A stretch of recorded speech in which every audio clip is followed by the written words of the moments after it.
Hello বন্ধুরা,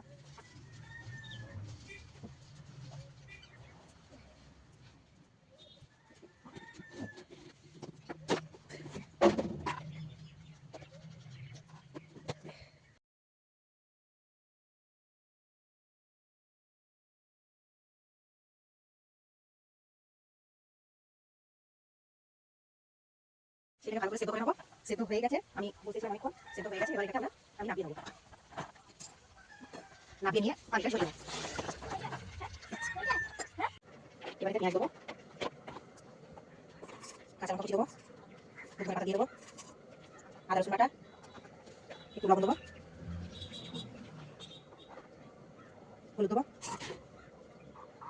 ধনে গুঁড়ো, জিরে গুঁড়ো, আর একটু হালকা করে যদি ঝাল বেশি করে খেতে চান একটু হালকা করে লঙ্কা গুঁড়ো দেবেন। এবার এটাকে ভালো করে মাখিয়ে নেবো।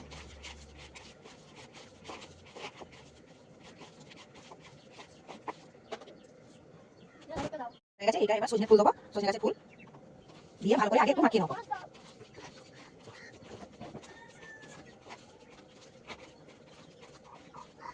এটা ভালো করে মাখানো হয়ে গেছে। এবার এতে একটু বেসন দেবো, অল্প করে দেবো, বেশি দেবো না।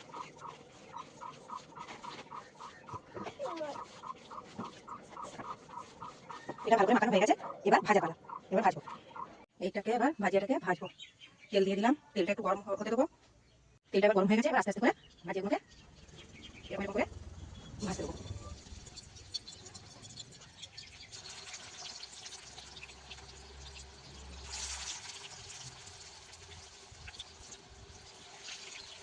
এটা অল্প করে দিয়ে দেবো, আস্তে আস্তে করে এবার দিয়ে দেবো। দেখতে পাচ্ছেন এক পিঠা কত সুন্দর লাল লাল হয়ে গেছে। আর একটু লাল লাল ভাজতে হবে, কিন্তু আমি এখন তুলে দেবো।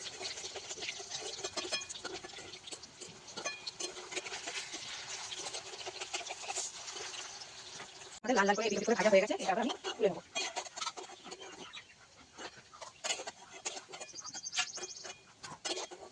হ্যাঁ হ্যাঁ বন্ধুরা, এই দেখুন আমি ওই রকম করে সবকটা ভেজে নামিয়ে নিয়েছি।